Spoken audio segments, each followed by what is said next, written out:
Hi everybody, thank you so much for coming. Wonderful to have you all here. I'm assuming this means that members of Action for Happiness are not huge fans of the European Football Championship, given we've got such a big turnout. So thank you for coming. My name is Mark Williamson. I'm Director of Action for Happiness. I'm going to be introducing Oliver Burman, our speaker this evening, in a moment. I'm just going to very briefly say a couple of words about Action for Happiness, make one or two very quick announcements, and then introduce Oliver, who I know you've all come along to see. But it's great to have you here. I suspect from the fact we've been doing these events for some time now that quite a few of you have been before and therefore know a bit about us, so I will spare you a long description. But Action for Happiness, for anyone who doesn't know, is a movement of people from right across the country, from across many countries, united by a kind of common belief that happiness and the happiness of society in general, in particular, really matters. So not only as individuals, but also as a society, as a community, we can and should be doing more to help people live happy, fulfilling lives. So we have well over 20,000 members now since our launch last year, and we're doing a wide range of things, from putting on events like this to specific work in organisations, in community groups, in schools, and just generally trying to keep conversations about what we would call the things that really matter, community, mental health, relationships, a sense of meaning and purpose, to combat some of the obsession with materialistic and sort of extrinsic values that our world is so full of. So that's a little bit about us. Do come to actionforhappiness.org if you'd like to find out more, and we'd love to get as many of you involved in our various different activities as you'd be interested in doing. So many of you will remember that we had Nick Marks here from the New Economics Foundation talking at the last event here and also the previous event. So I just wanted to announce that today he and colleagues have launched the new Happy Planet Index, which is a very interesting publication which many of you may have seen before, but they've refreshed it for 2012, and it's probably the only thing globally that looks at not only the happiness of countries, life satisfaction and other things, but also how sustainable they are, how many of the Earth's resources they use to deliver that level of quality of life for people. So their index is saying which countries are best at delivering good lives for people without costing the Earth. I think Costa Rica tops the index again this year as being pretty good for well-being, but also very good in terms of ecological measures as well. So do check that out if you haven't seen it. The other announcement is one we often make, which is we would love it if you joined us after this for a drink. It's getting towards summer. It's always nice to come and connect and talk about some of these things in a bit more of a relaxed social atmosphere. So we've changed the pub from the one we went to last time, because they were not a very happy pub that we went to that was across the square last time. So apparently we're going to somewhere called the Enterprise, which if you come out of Conway Hall and take a left down the little passageway, it's just on Red Lion Street, I think it is there. So do join us for a drink afterwards if you so wish. And then finally, all that remains for me to do is to introduce Oliver Burman, who's, I'm delighted, is going to come and speak to us this evening. I'm sure you know lots about him, having read about this event and perhaps read the various wonderful things that he writes, previous books, including Help, his previous book, which was a look at the self-help industry, trying to unpick which aspects of self-help had wisdom in them and which aspects were, in fact, not so evidence-based or useful. He's going to talk, I think, this evening a lot about the content of his new book called The Antidote, and I won't try and steal his thunder, but I think it's actually a really important line of thinking to complement what we focus on in Action for Happiness. There's a lot of misunderstanding about happiness and all the related work we do. And the first misunderstanding, I think, is that somehow if you care about happiness, that means everyone should be happy all the time, which of course is nonsense, because we all have difficult times in our lives, we all have loss, we all have injury, we all have things that go wrong. So that certainly isn't, happiness is not about being happy all day, every day. But the other thing, of course, is that we do talk a lot about positive psychology, a lot of the evidence about ways in which you can have a more positive mindset and the ways in which you can take practical action to be happier. But that's rather different from relentlessly trying to be positive all the time. And I think what Oliver's going to share with us tonight is a view that sometimes that kind of eternally positive thinking can be quite detrimental. And in fact, it's when we get in touch with the uncertainty, the anxiety, the kind of difficult sides of life, that actually it can be really quite powerful and important for our overall kind of well-being and living a good, fulfilling life. So I'll leave Oliver to explain the ins and outs, but please do join me in giving a very warm welcome to our guest speaker this evening, Oliver Burman. Thank you. The final thing I wanted to say is Oliver's obviously going to stay and answer some questions at the end of the talk. We're very much keen to make this interactive and to get your reactions too, and as well as questions. So I believe Oliver's going to be leaving quite a lot of time as well to kind of make this interactive. So please do think about the things that you'd like to not only ask but contribute at the end. Thank you. Thank you very much. Tell me if you can't hear me. That's always a stupid thing that people say in talks. I hope you can hear me. It's a really very great pleasure to be here and exciting to be involved in any way with what Action for Happiness is doing. So thank you very much for coming along. Like they say in the aeroplanes, we recognize that you have a choice with what to do with your Thursday evenings.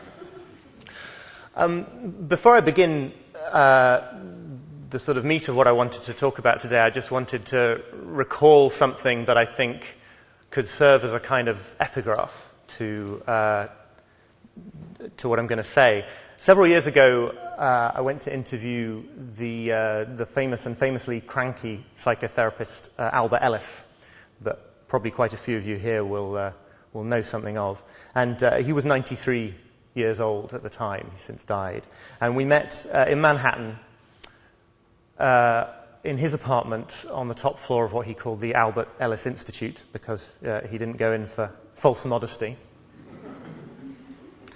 He was very, very deaf by then, and he wore these enormous headphones attached to a microphone, and I spoke into the microphone so that he could hear what I was saying. And at one point in the course of this interview, I just asked him flat out, what is, to cut to the chase, what is the core of the problem of human happiness, of human psychology that he had spent his career addressing? And he said, and this is a quote, "As the Buddha said 2,500 years ago, we're all out of our fucking minds." So, I think I could leave it there, actually, don't you? I want to come back to Albert Ellis a bit later, and also to the Buddha, although I won't be quoting him like that. And today I hope to flesh out one specific way in which we are, I think, out of our minds. But if you were to take only one thing away from this evening's event, I think it would be profitable if it were that quote from Albert. Now, though, I need one of those record scratch sound effects, because I want to start by talking about something that was actually really horrible, which was what happened on Mount Everest in 1996. If you've read Jon Krakauer's brilliant book, Into Thin Air, you'll know about this. On Mount Everest in 1996, 8 climbers died in one 24-hour period, and 15 in total died during the course of that summer's climbing season, which was an extraordinary death toll. By 1996, of course, the ascent of Everest was a known quantity. It wasn't an unknown challenge. If you have the money today, you can, and you're willing to do the training, you can pay professional climbers to take you to the top of Everest. Yet still, as recently as 1996, this record-breaking death toll took place. And what's strange is that nobody's ever really been able to explain in a convincing way what happened and why it happened that year. There was no extremely unusual weather on Everest in that day. There were some problems with guide ropes that hadn't been put in place, things like that, but nothing that really accounts for the tragedy. Jon Krakauer, in his book, has some very interesting insights about the personalities of some of the climbers, ways in which that might have contributed. But even that doesn't really get you all the way to an explanation. Essentially what happened was there was a sort of a traffic jam a couple of 100 feet below the summit. So all these climbers became bottlenecked and bunched together, and it delayed the smooth progression of the individual climbing teams up to the top and down again. And instead of following protocol, these very, very experienced climbers, in many cases, pushed on and on despite the delay. The protocol says they should have turned back if they hadn't reached a certain point by a certain time. So they got to the summit, many of them far too late in the day, and ended up descending in darkness and bad weather at night, and that's when that's when many of them came to grief. And still nobody really knows why it happened. But what I discovered when I was working on this book is that there was someone else in the area that day, not on the mountain, but in the foothills of the Himalayas, who was, I would say, literally the last person you would ever think would have anything to contribute to understanding the causes of a mountaineering tragedy. He was a burned-out stockbroker from Indiana called Christopher Case, and he was on a hiking holiday. He'd got sick of his job as a stockbroker, and he'd left it, and he'd come on a hiking holiday in the foothills of the Himalayas to recharge his batteries. But the more he heard about this tragedy, he spoke to people who'd been involved in the rescue effort as they came back off down the mountain, the more it gnawed at him and haunted him, and he ended up spending years of his life after that trying to understand what had happened there. What haunted him so much, he said to me, it was as if it had happened to a member of his own family. It reminded him of something he'd seen happen over and over again in this corporate world that he'd got so sick of and left, which was that some corporate leader, a chief executive, would choose some big, ambitious goal for the company, make a big deal about it, commit to it very publicly, get all his or her underlings to commit to it very publicly, try and motivate everybody to achieve it. And then slowly, evidence would start to creep in that maybe it wasn't a wise goal. Maybe it was something that was going to cause problems for the company or even be the end of the company. And this would make everyone involved feel uncertain and nervous and insecure and worried, quite naturally. But because they couldn't abide those negative feelings, because they felt they had to get rid of them, they would commit to the goal even harder. They would push on and push on in an effort to try to make the negative feelings go away. So Chris Case now is an expert in organizational psychology and sociology. And he's a sensitive person, and he does really understand how annoying it is for mountaineers to have to hear, here's a lesson from the world of business that can help you climb Everest. But the really interesting thing is it turns out there is quite a lot of solid psychological evidence that exactly the same pattern takes place among mountaineers. He found an old study from 1963 in which a group of American psychologists had followed an American team who were climbing Everest. They'd gone as far as base camp with them. They were fairly committed psychologists. And they'd had them keep very detailed diaries and answering certain psychological questionnaires at every stage of the procedure. And some of these American climbers in 1963 wanted to try a very dangerous alternative ascent up the mountain that hadn't previously successfully been achieved. And when their diaries were analysed afterwards by these psychologists, the same pattern was identified. They'd get some problematic information about their preferred route, something about the weather patterns, something about the suitability of their equipment. And that would make them feel uncertain and anxious, and they'd express that in their journals, which were dissected later by the psychologists. But then to erase those feelings of uncertainty and anxiety, because above all, they didn't want to feel those feelings, they would commit even harder to their plan. And what had happened, according to Christopher Case's research, is that they'd made the goal into a part of their identities. It wasn't just a project that they wanted to succeed in anymore. It was a part of who they were. And they couldn't tolerate who they were being so infected by uncertainty and insecurity. And so to stamp that out, they took that problematic incoming information and sort of alchemized it into a reason to try even harder to do what they were planning. And there was an American mountaineer on the mountain in '96 who was watching the bottleneck through a telescope called Ed Viestas, who describes this effect that the summit has on some mountaineers as a magnetism. Almost, he talks about it like he almost means it literally. And it draws people on, and he says, quote, "And on a good day, you'll get away with it, and on a bad day, you'll die."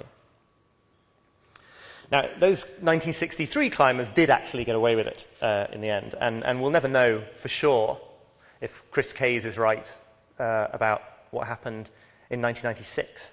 But the thing that I want to try and draw out of this is that I think this is a principle that goes quite a long way, a problem with human psychology that accounts for a lot of what we get wrong about trying to make ourselves happy, trying to make ourselves successful, trying to teach tools of happiness or build happy, successful, prosperous societies, which is that we're so unwilling to be present with feelings or situations that are negative. We're so allergic to uncertainty or insecurity or the experience of failure that we will focus above all on doing everything we can to stamp them out.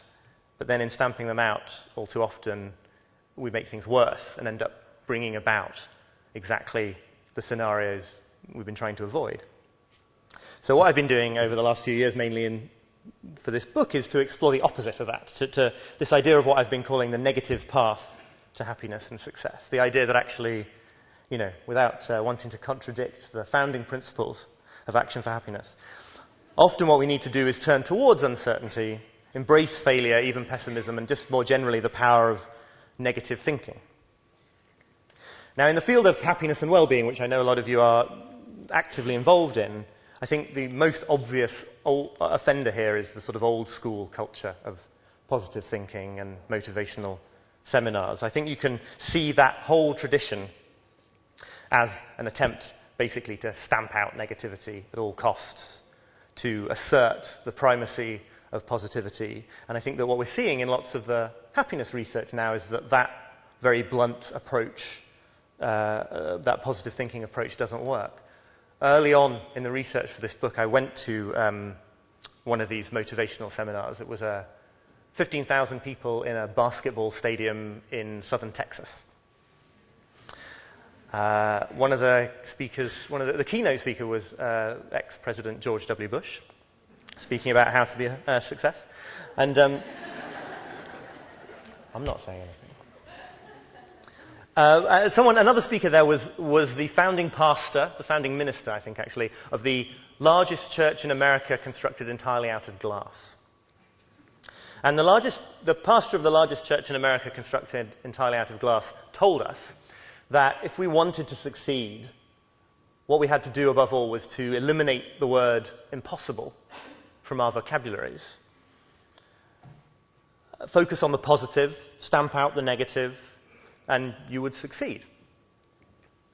It was a few months after this seminar that I saw on the news that the largest church in America, constructed entirely out of glass, had filed for bankruptcy. It was obviously a word that he'd forgotten to eliminate from his vocabulary. And I think we do now know from a good amount of social psychology that this kind of very blunt approach to positive thinking is hugely flawed, that repeating self-help affirmations to yourself in the mirror every morning can have, with a lot of people, the opposite effect. If you say, "I am a lovable person," to yourself over and over again, this is an actual study where this has been done, it can lower the self-esteem of people who already have low self-esteem because it prompts them to think of counter-arguments about why they're actually appalling and unlovable. And we know also that visualizing your goals, contrary to the message of my least favorite self-help book, The Secret, can in at least some cases make you less likely to achieve them. There was a fascinating experiment where the participants were rendered mildly dehydrated, and then one group of them was asked to visualize drinking an icy, refreshing glass of water. And their energy levels were measured using blood pressure primarily as a proxy. And basically it turns out that if you visualize an icy, refreshing glass of water when you're thirsty, your energy levels fall. You relax. You're less likely to strive to find a real glass of water because on some level you've half convinced yourself that you've already reached the goal. However, I do think that in many ways all this old-fashioned positive thinking stuff is the easy target, which makes it fun, by the way, to mock. But I do want to suggest that actually, to some extent, we're all caught in this trap that one philosopher I came across doing this book calls the Cult of Optimism.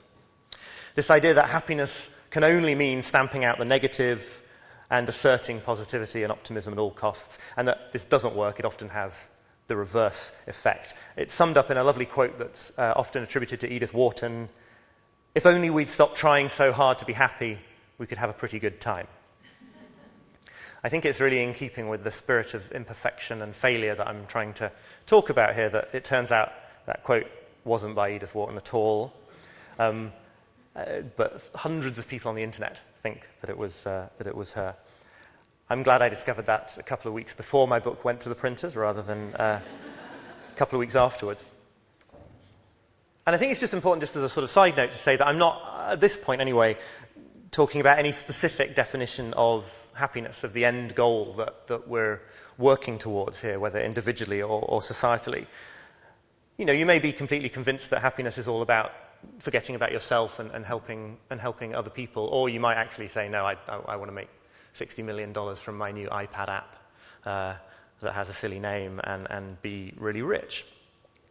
I'll come to that at the end, but I think that the main point really is just that whatever your definition of this very complex term, the same pattern keeps rearing its head. You will find it harder to get there if you insist only on stamping out the negative and on reasserting positivity at all costs. But the bit that I think is really exciting, actually, and the vast majority of what's actually in this book is that I think there is an alternative to this cult of optimism. Or maybe a family of alternatives, because they're not all exactly the same thing. It really turns out that this focus on positive thinking is a very short historical moment. 2012 is the 60th anniversary of the original publication of The Power of Positive Thinking, which didn't quite start it all, but was very much in at the beginning. If you go further back into philosophy and spirituality, and if you look at the cutting-edge psychological research, you see that most of it is not about that, and you really do begin to understand, I think, this idea of a negative path to happiness that involves trying to overcome this allergy towards experiencing, being present with negativity. So in the remainder of what I'm going to say, I just want to tell you about a few of the stopping points that I made on that path when I was reporting this book. So I discovered, for example, that there's a whole fascinating underground community of modern-day Stoics. I don't mean the people who are on the underground being stoical about that. Not the British meaning, which is kind of grinning and bearing it and pushing through. The original Stoics of ancient Greece and Rome, like Seneca and Epictetus, they had a much more accommodating approach to the negative. They had this great technique that they called the premeditation of evils. You might also call it negative visualization. Instead of focusing on the best case scenario, try focusing on the worst case scenario. Really imagine it in vivid detail. There are modern psychologists who call this defensive pessimism.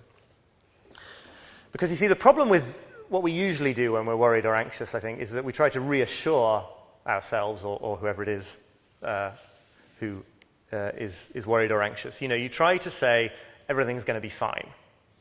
But when you do that, I think you implicitly reinforce the flip side of that, which is the implication that if things didn't work out fine, it would be absolutely catastrophically terrible. And so the Stoics say, do the opposite. Imagine the worst.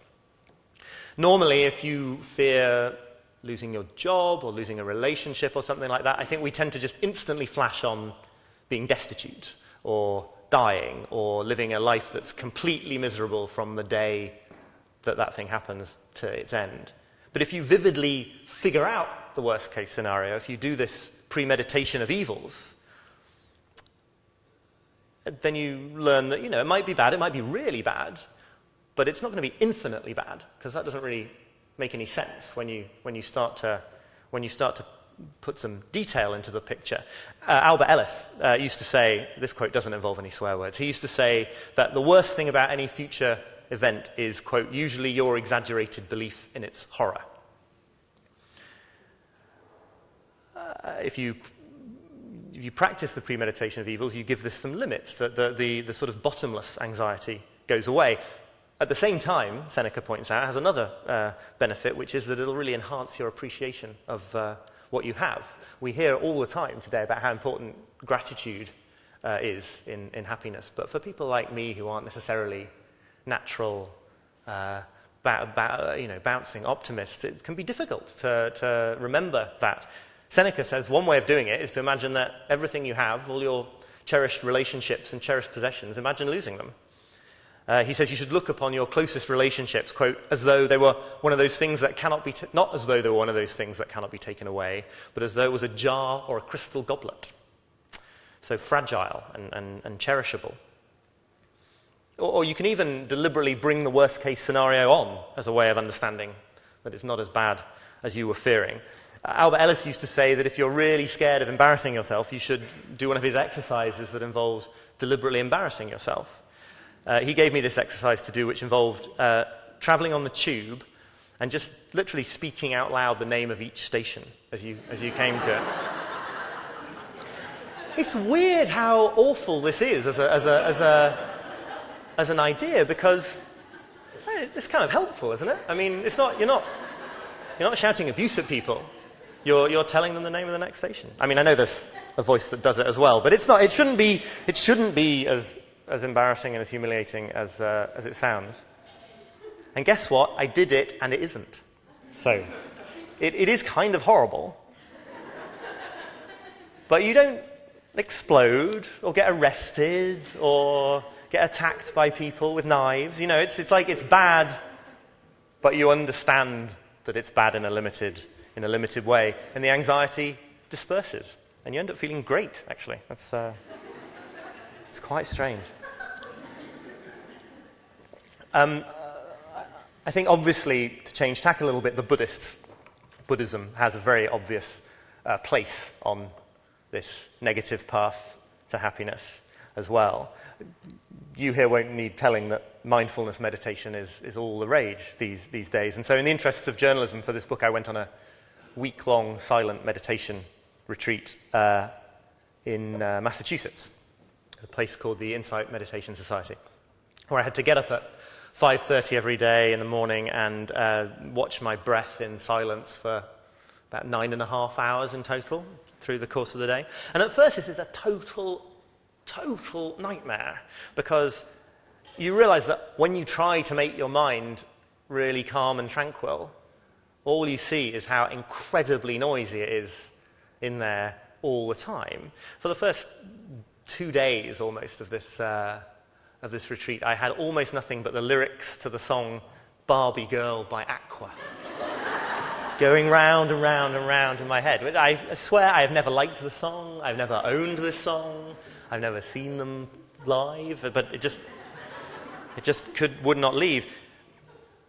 But then something happens, and there's sort of a little sense of opening, and you figure something out, which is that it isn't about trying to make your mind calm and tranquil. That is actually a kind of Buddhist-inflected form of positive thinking. What it's actually about, I think, is what the Buddhists call non-attachment. Learning to see your emotions like the weather is an analogy that gets used a lot. Learning not to try to force away the bad stuff, but just to let any old nonsense, come and go, arise and pass away. There's a Buddhist writer called Charlotte Beck, an American Buddhist, who described it beautifully, I think, when she said that the goal of the practice is not to change the contents of the container that is the mind, but to become a bigger container.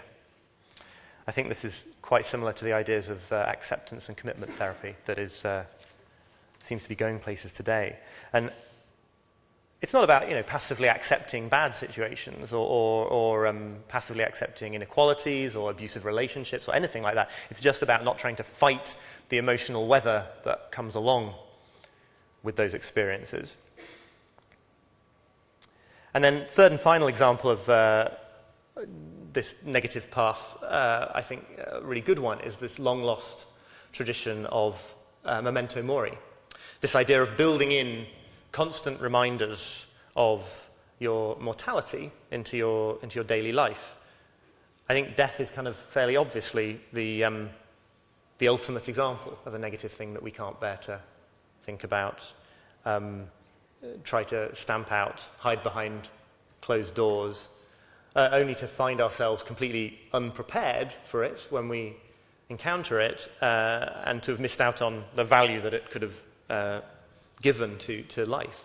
I spent some time in Mexico, for example, where the Day of the Dead celebrations, I mean, I know they're well known, but it's kind of extraordinary to anybody raised on, a British trick-or-treating Halloween to see what the Day of the Dead is. This very grimly humorous, but at the same time completely serious confrontation with the idea of death.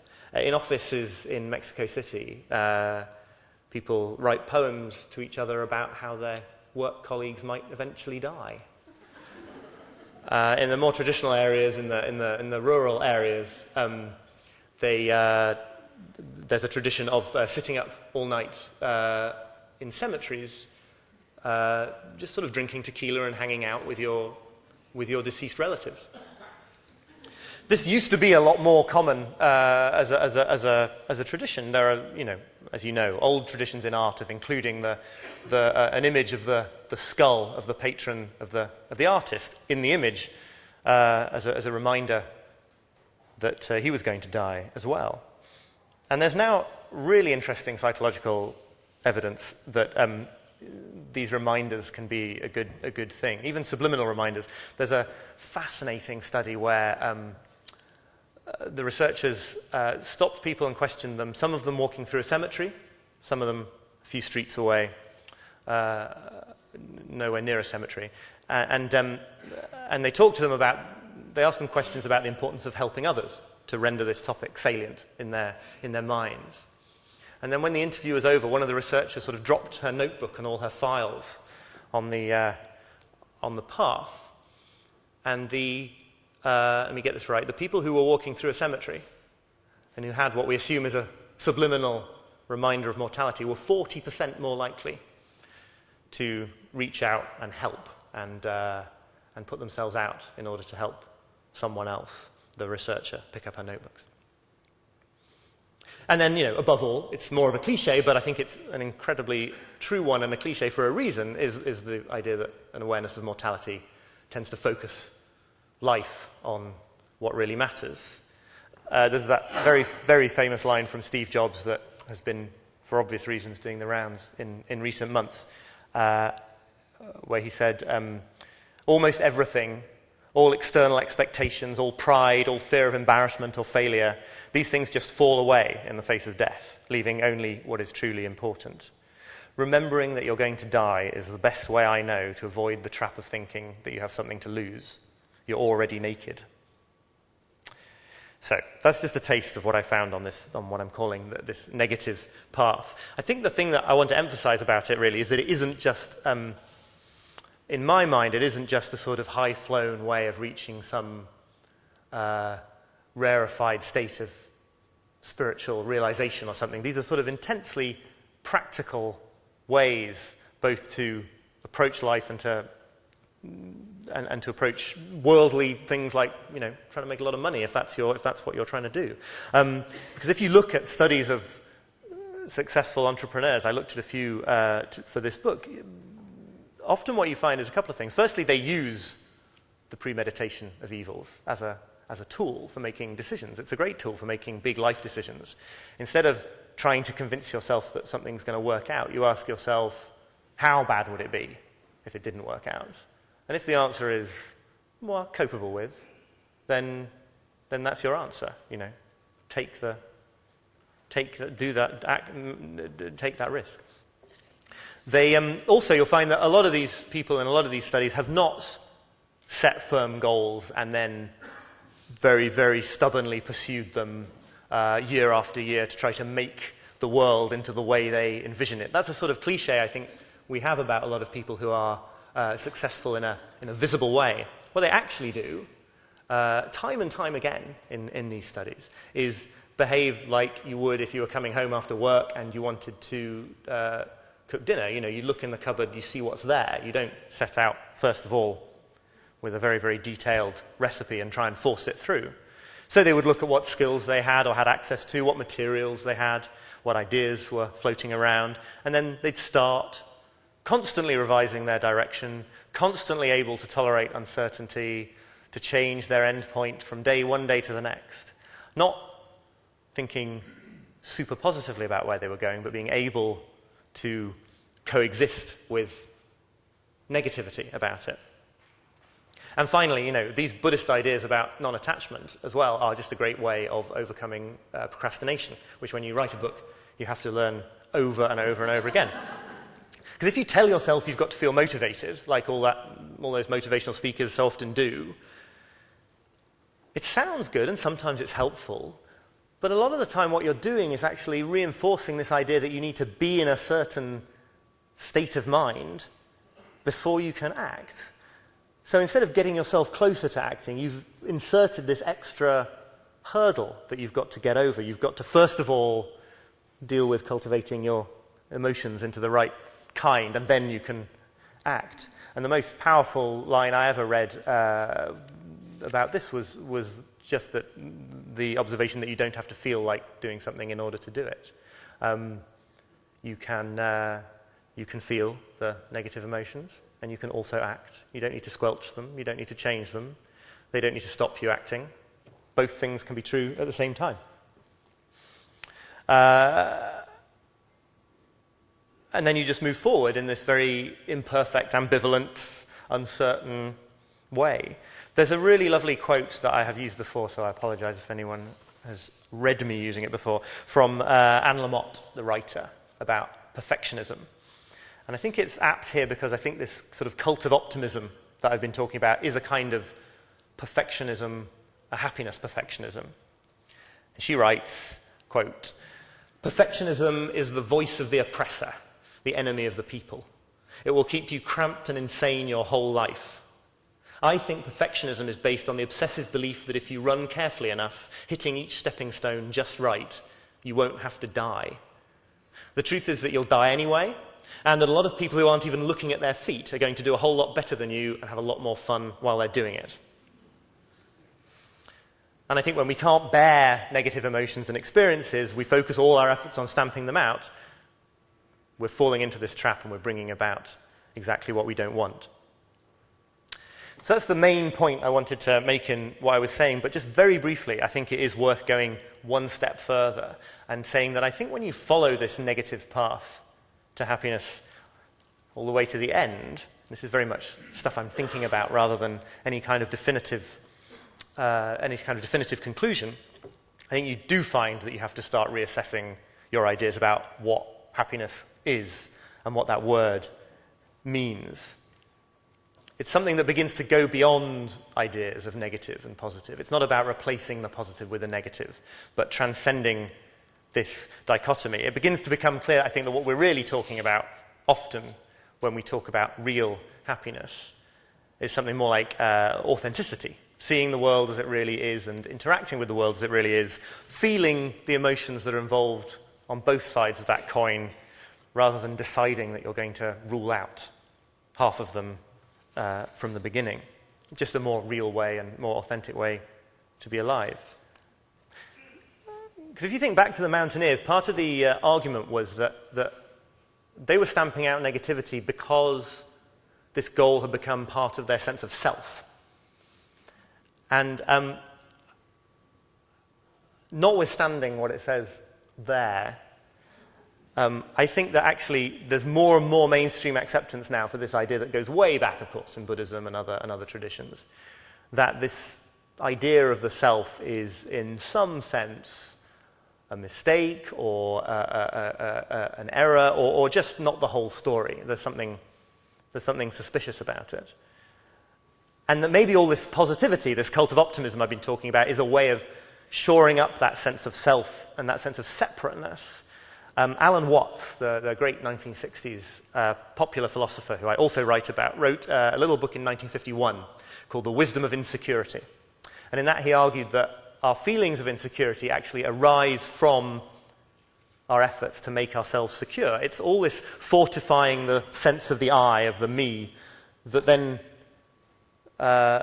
against what we wanted to happen, leaves us as these anxious little nervous separate atoms instead of something being part of something bigger. And so maybe when these philosophers and psychologists I spoke to talk about letting negativity back in, they're actually also talking about dissolving some of that separateness. Maybe everything that we already know about happiness coming most from volunteering, from building strong communities, from thinking about people other than yourself, maybe that's the same thing, and easing up on this focus on making your own inner experience as upbeat and cheery as possible. So I guess maybe letting the negativity back in, which is what I've been saying, is actually the same in some ways as reducing our separateness and self-focus, that they amount to the same point. I don't think any of this means that if you're naturally a wonderful optimist, that's a bad thing, that you should cut it out. I don't think it means that we shouldn't have healthy boundaries in relationships with people, and it certainly doesn't mean that I think that we should be passive in fighting against injustice or in far more sort of worldly ambitions. You can do all of that, but I think we all want to. But I think what it means, if all this is right, is that we're going to get there a lot more reliably if we find ways of letting go of this constant counterproductive striving to stamp out negativity at all costs. So I'll just finish with a little story that I encountered during my reporting that comes from the Zen tradition. Like a lot of these stories, I'm a little bit suspicious about its historical authenticity as a Zen story. I think it might come from like 1987 or something. But it makes the point well. And as with all these stories, it involves an eager young Zen monk asking questions of his wise old teacher monk. And so in this case, the eager young monk says, oh, wise one, I mean, whatever. He says, how can I find the monk who is the most enlightened in all the land? How can I find the monk who's really completely cracked this code of human existence? And the older monk thinks about it for a while, ponders the question, and presently he replies, what you must do is you must travel to every corner of this country, find all the monks, talk to all of them. And you must find the monk who claims to have eliminated completely all negativity, all negative thoughts from his mind. And when you find that person, you'll know it's not him. That's the end of the story. It's also the end of everything I've got to say. I hope it makes sense, and thank you for listening. Thank you.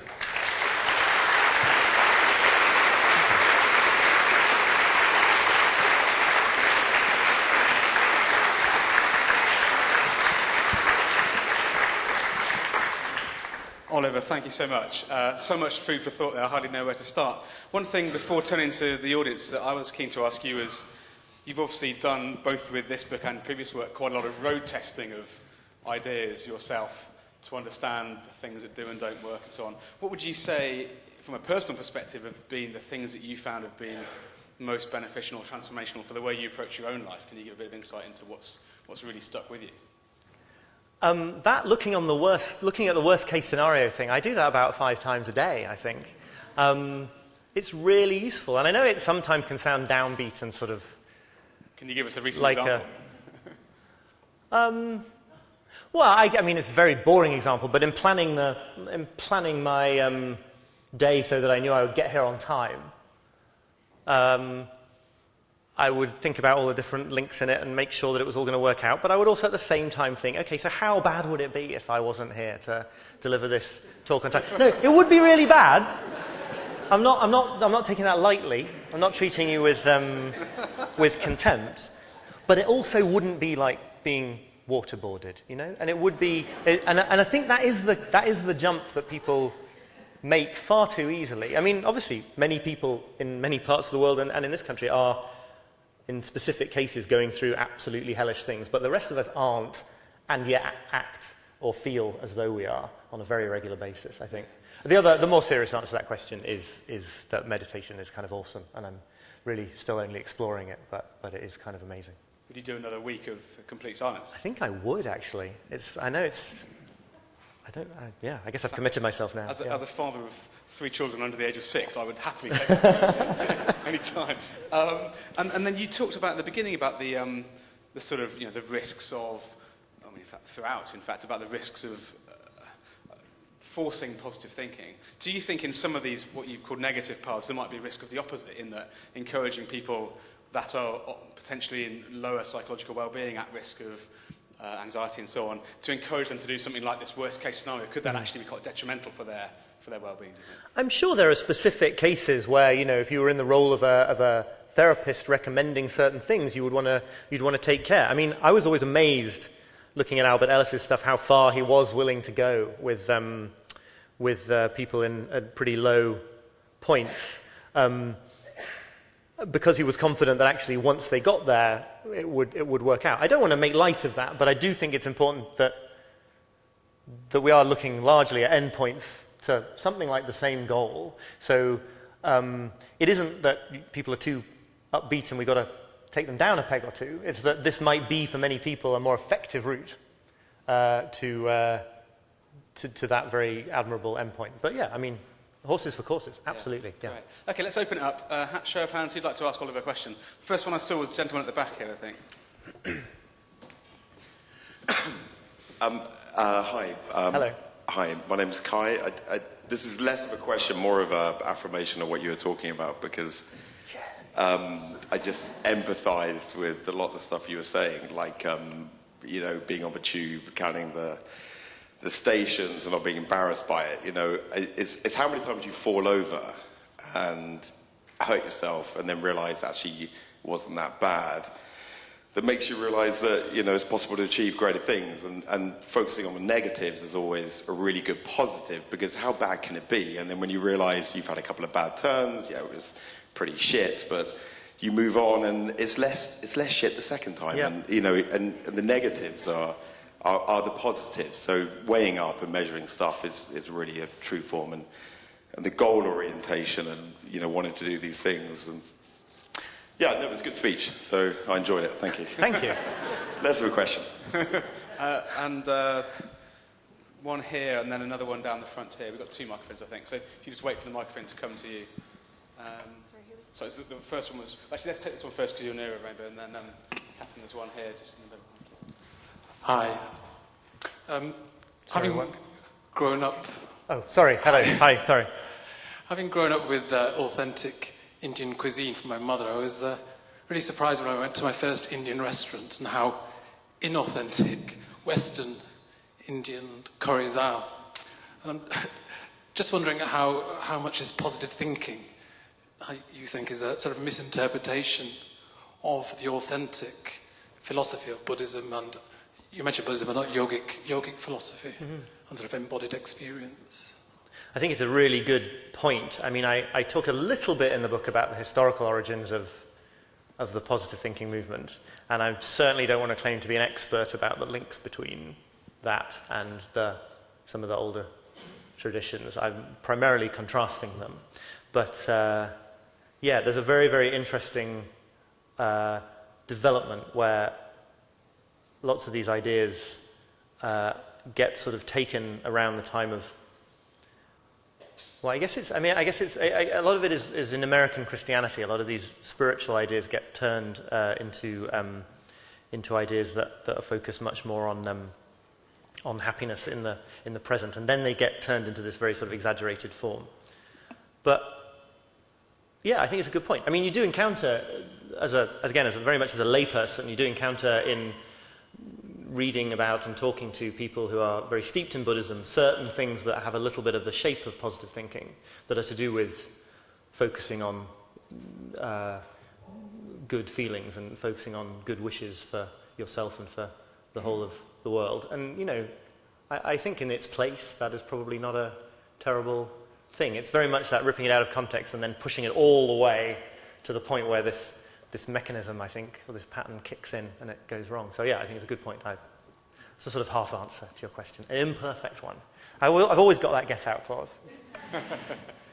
And there's a question here with the microphone. There actually seem to be two things intertwined in what you're talking about. One is the importance of negative circumstances, whether real or imagined. Something terrible happens, you think about something terrible might happen. Yeah. And the importance of that as part of developing, as opposed to the attitude that you adopt, positive or negative, to that thing which happens. So there's sort of difference between what's going on and the state of mind or emotion that you choose to adopt.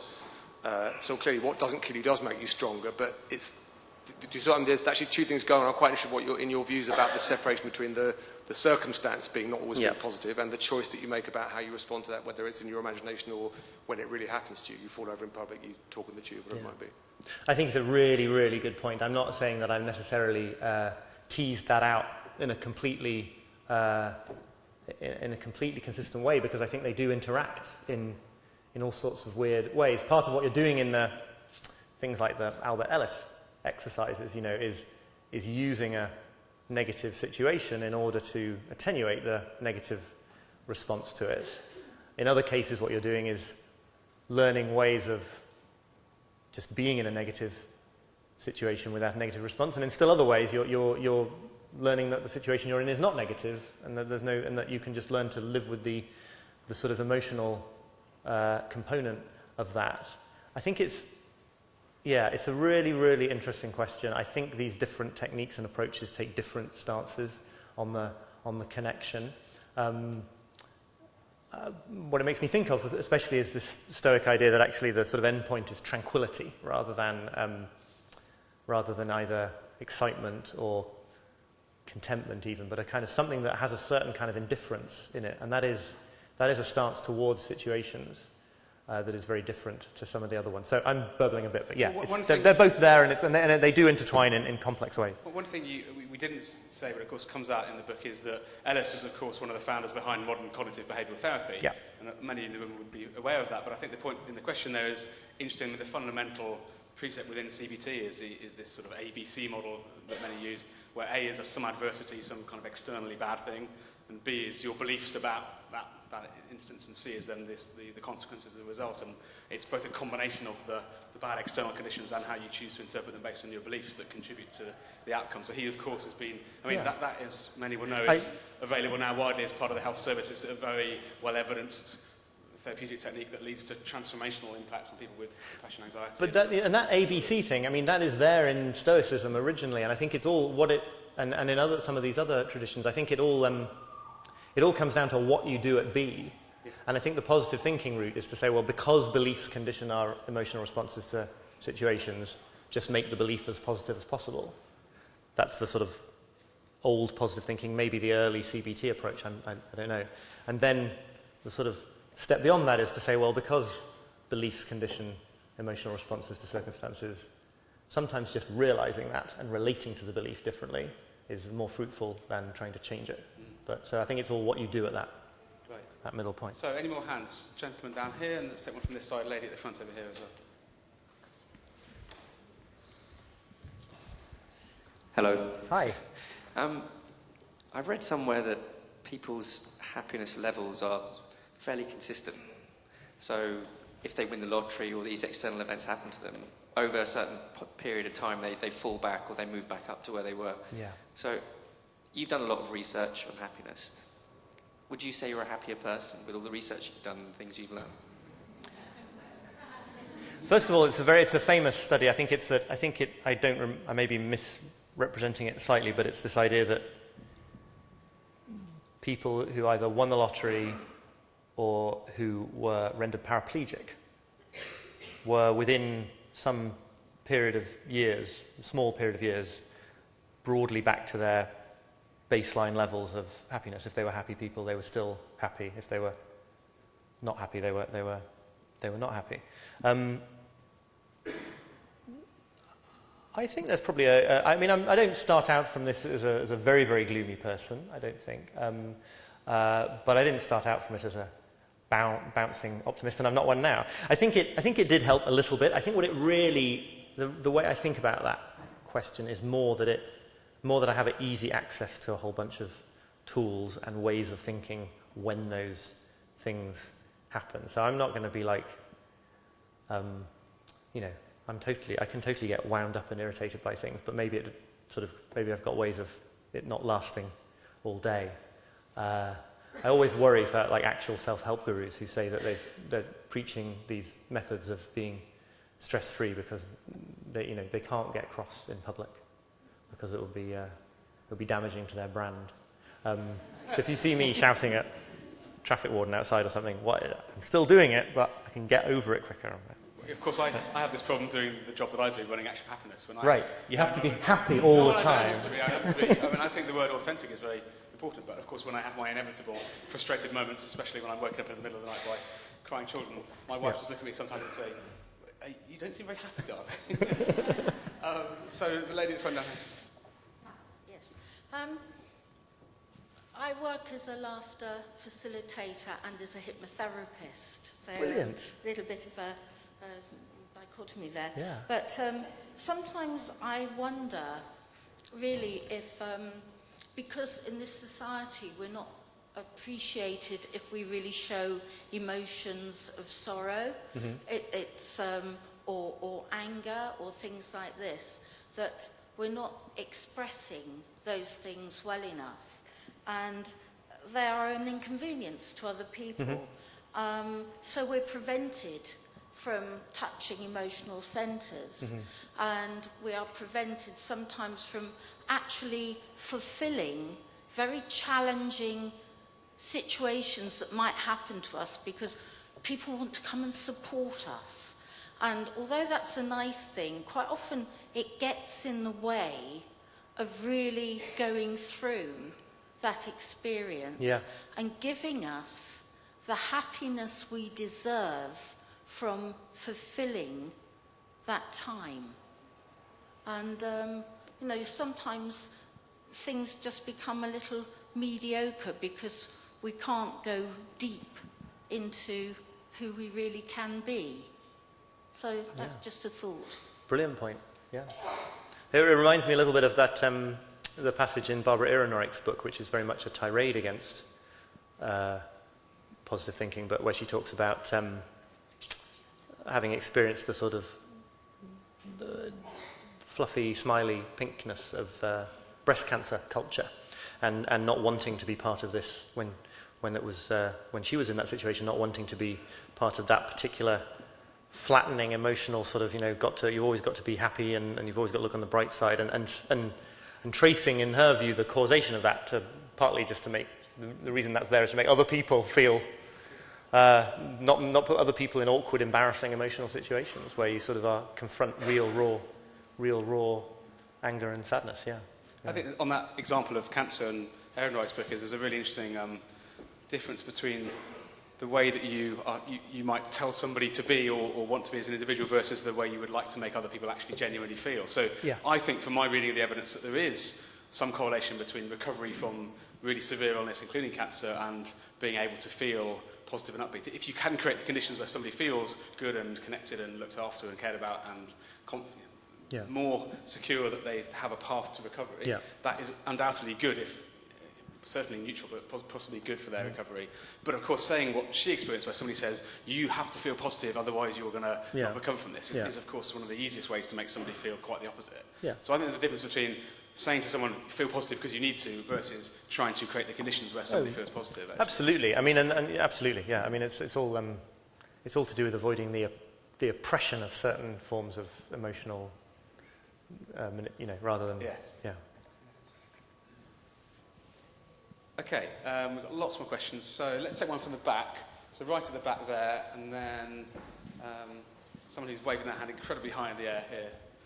Hi, I'm an optimist happily married to a pessimist. And when I'm reading Authentic Happiness by Seligman, she's reading your book. Excellent. So there have been some fantastic arguments, so thank you for that. You should really switch, though, I think, by the sound of it. We have. Okay, all right, okay. She can't get far with him, but I'm doing quite well with you. He's quite grouchy, though, isn't he, in real life, Martin Seligman? An Olympic question, which is that I'm pretty sure in 2 or 4 weeks' time, when the pole vaulters are running down their run-up, they're not thinking about what happens if their pole vault snaps. They're thinking positive thoughts about their glorious leap and how they're going to get over the jump.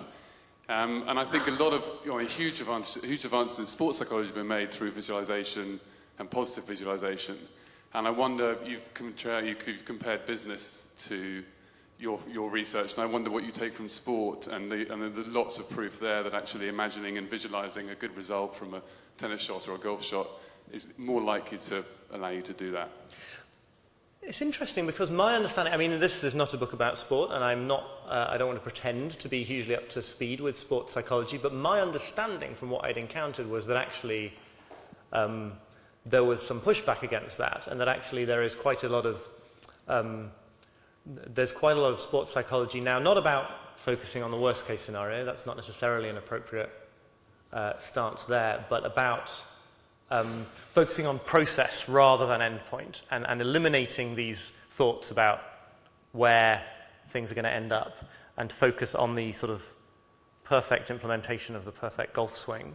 And although that feels like a positive thing, I think in many ways it eliminates the worst of positive thinking, because it's not this kind of, it's not a future orientation. It's an orientation towards being present, and I think that an awful lot of this, of what I'm describing here, is like the bad kinds of optimism, or the not always useful kinds of positivity, are all to do with creating some positive situation at some point in the future. And I think a lot of that sort of down and to the point focus, that is what I understand, again, not an expert, the sports psychology to be focusing on now, is, I feel like that is rejecting the same thing I'm rejecting. But I take your point. I mean, and absolutely, these are two sides of a coin. It's a question of remembering the bit we've forgotten rather than junking it, throwing out the baby with the bathwater in the opposite direction. And then Hege had a question here as well. Yeah.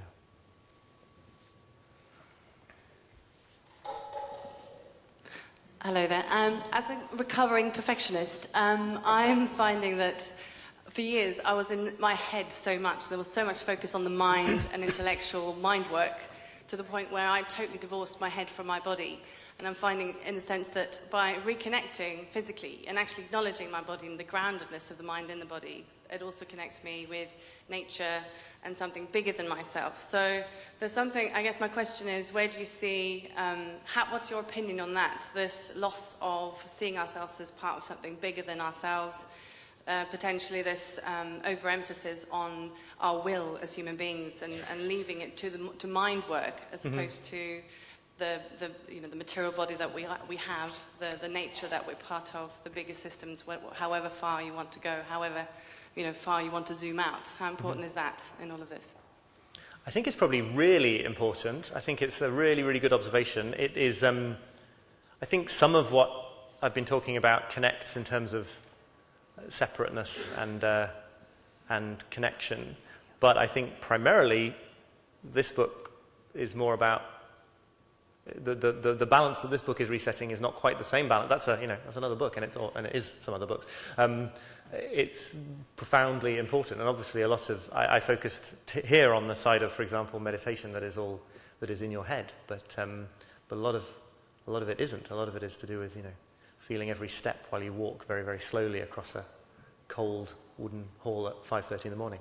But no, I don't have much to add. I think that's exactly right. I mean, there is an argument that should come first. Yeah. Okay, there's a question at the back there, near where you are, Catherine. I waited so long, I have two questions, I'm really sorry. Okay. But they're going to be short. But first, I have to admit, I didn't do my homework. I know nothing about you, so if the answer to questions is yes or no, it's because I have no idea who you are. I just enjoyed the lecture. So. It's okay. The first is, you mentioned Buddhism, which is obviously rooted in the East. I lived and worked in Malaysia and Thailand for a while, and what I noticed is that it's not that everyone is a Buddhist there, no. But maybe because mortality is high in some regions, they are much more used to negative things happening, and my impression is that they actually, in the end, when something happens, deal with it much better. So I always say, if there was a terrorist attack in Malaysia, next day everything would be fine, whereas here we're so rooted in this, everything's great, that when things actually go wrong, we're just like, oh my God, oh my God, oh my God. So my question is, because you mentioned the retreat, which was actually in Texas, I was surprised, 7-day silent retreat somewhere in America, not in India or Thailand. Did you study, or do you mention in your book, the cultural differences in pessimism and optimism? That's the first question. And the second one is, again, I don't know if you've done that or you plan to do so, but have you thought of performing at TED or TED.org? because they have an amazing talk about optimism and the paradox of optimism, and obviously the Steve Jobs famous speech was there. And I just think, no offense, Action for Happiness, but it would be great to have it online and have people from all around the world, listen to the talk that you've just done. So, yeah, thanks. Okay. Just on that final point, this will be online at some point, so... Okay, thanks. Good, yeah, quick answers. I did not get deeply into cultural factors between countries. I think the cultural factor that I did get into is the Americanness of lots of these ideas, of the positive ideas. But then I largely looked at the pushback to those ideas on the same ground, although, often to the history of Buddhism and other stuff in that sort of travels in the book internationally. I went to Mexico and Kenya for other reasons that if you want to, I won't go into this answer, but the cultural thing is really fascinating because the degree to which that affects people or doesn't, I think, is just so hard to figure out. Mexico comes very high in all these international surveys of happiness, and then they have a very, very vigorous tradition of Memento Mori. Maybe it's all connected. It's more of a personal. It's more focused on individuals than society, than cultures. But I think it's a really good point. I would love to appear at TED, the heart of the Cult of Optimism, and tell them that they should all be pessimists instead. There's a question. In fact, two next to each other over here. So let's take these two here.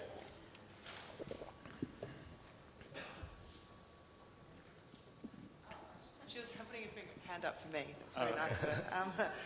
I had in Search for Happiness at the beginning of this year, I went on a retreat myself to a Buddhist place up in Derbyshire, and I didn't really know what I was getting myself into. And for you and me both, yeah. Huh? You and me both, yeah.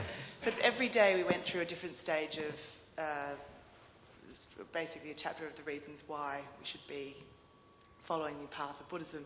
And of course they look at death primarily at the beginning, and then they go through, and positive thinking comes a little bit later down the days. But what I think after going and after reading a lot about happiness and positive thinking and various self-help books is that they tend to be repeating the same kind of things that Buddhism's been doing thousands of years ago. Right. And I kind of was wondering if you came up with any original thought, because I haven't found any since January. So it just feels like a bit of a rehash. So. Well, I think it connects to what you were saying, which is that no, there's nothing new under the sun. I mean, these ideas are the same ideas since ancient Greece and Rome, and since the founding of Buddhism and Hinduism before that. But I think the ways that they've become distorted, and that we don't see that they're distorted, is really interesting. So a lot of what I'm doing here is like a re-excavation. I'm not sure that any of the researchers who are doing this fascinating research now and backing up these ideas would necessarily say they'd come up with a brand new thought. It's that actually they're pushing back against this rather modern idea, which has come to so completely permeate the culture that it's very difficult to get out from under. And some of those ideas are present in these older wisdom traditions, like I say, but in ways that are then contextualized with other things. And then it just becomes taken out of context and sort of driven home is when it really starts to get problematic, because it is just like it's one tool in a large toolbox. So, I mean, I think it's certainly when we've looked at all the kind of principles that underpin happiness, and we've got these 10 keys to happier living, in very many ways you look at it, you tend to think lots of this is building on ancient wisdom. I think one of the things that makes a difference is you now have some empirical science to work out which things do and don't work. So you can say not only is giving to others good because religious principles and teaching of the ages tells us so, but actually empirical studies comparing buying things for yourself versus buying things for others actually shows that consistently across different samples, actually giving does improve your well-being. So there's this union of kind of wise thinking with modern science, I think is quite important actually. In many cases it's backing up. In a few cases it's doing something actually countercultural or something you wouldn't expect, but often it's backing up. Okay, more hands. Let's take a few more, then I think we should probably wrap up and maybe go for a drink. So, lady at the front, gentleman in the blue t-shirt, and then lady in the black cardigan here. Hi, I wanted to bring up The Secret again, your favourite book. Yeah, feel free. Just because I'm interested in hearing a bit more about it, I loved it and found it really useful. I feel like I'm sitting a bit close to you now to say that, but anyway. Don't worry. It's only a personal opinion. I have to say the kind of relentless pressure to be joyful was difficult and unachievable, and what you have to say on that I find really liberating. But what I really got from it was, I guess, having faith in things that you want and kind of a life that you want, and just kind of having faith in it and chilling out and relaxing and hoping that will happen has really helped, and chilling out and relaxing, and that's always worked in terms of then at some point that thing kind of happens. And yeah. I don't know whether to go into an anti-secret tirade or say Please. that, you know, I think the main point, and I tried to say that in my book of columns as well, is that, you know, the really important point is that, yeah, you do what you've done with a book like The Secret, which is you take, well, this bit, I'm going to look at this bit, that's really hard to take, rather than sort of asking them to determine your whole life for you. I mean, I think that The Secret makes very specific claims about the way the universe works, with bogus references to quantum physics, and the way that you will cause material possessions to arrive in your life. And if you've done that, and they have, then I should probably get involved in that, because it sounds cool. But no, I mean, I think the more important point is, you know, if certain parts of it give you encouragement, it would be ridiculous to come along and say you are wrong. It's just that I think it makes a lot of claims about how that works that are wrong. Yeah.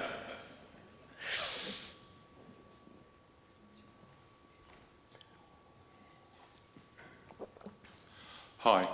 Hello. I was at a smaller forum a couple of months ago, and the person leading it correctly identified that most of us there had acquired over a period of time a number of self-help books. And Me too. They suggested that because we'd successfully bought one after the other, that they actually weren't working, and what we should do is go home and throw them away, because they're no use to any other bugger, and just buy and read one book on how to help another person. And he suggested that you'd actually get a lot more happiness yourself through having that type of philosophy.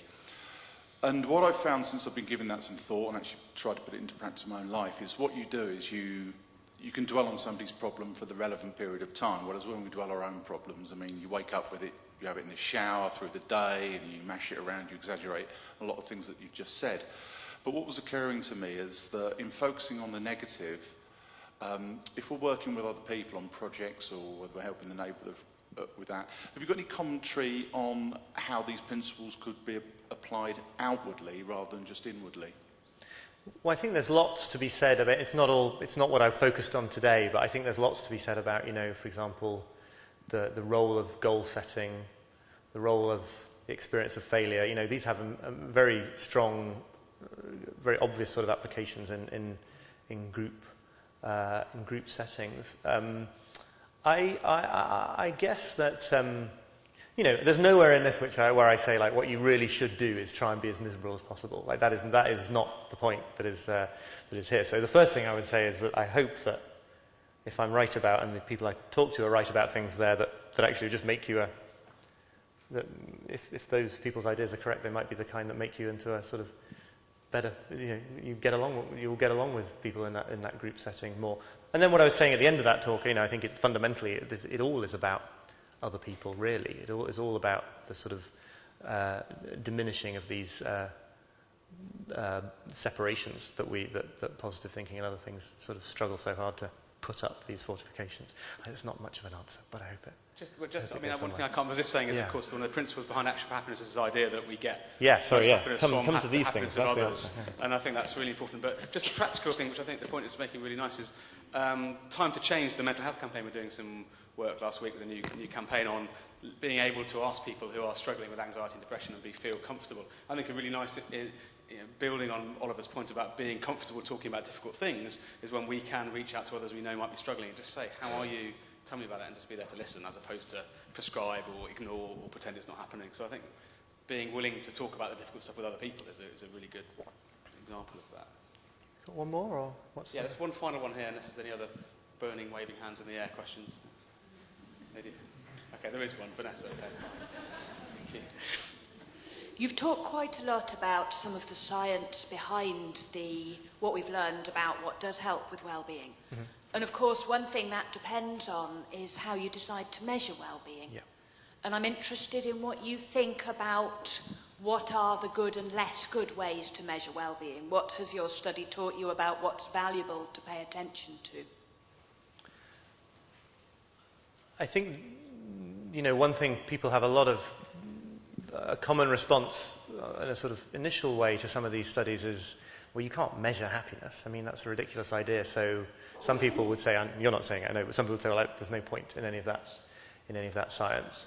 I think what you can do is you can intervene in a longitudinal way in an individual person's life, so that even if ranking your mood on a scale of 1 to 10 has a million pitfalls, if you ask someone to do it on a Monday, a Tuesday and a Wednesday, it's probably the same pitfalls that they're bringing to that situation, so you will be able to see whether there are increases or decreases. So I think that kind of basic ranking that is at the heart of a lot of those studies is fine, as long as it's done in a way that, it doesn't solve the problem of the inherent subjectivity of happiness. I think the more important thing I'd want to say, if I'm allowed, it's not quite a dead-on answer, is that I think that the science of happiness stuff has sort of inbuilt limits. This is not solely, or maybe even primarily, a book about the scientific evidence.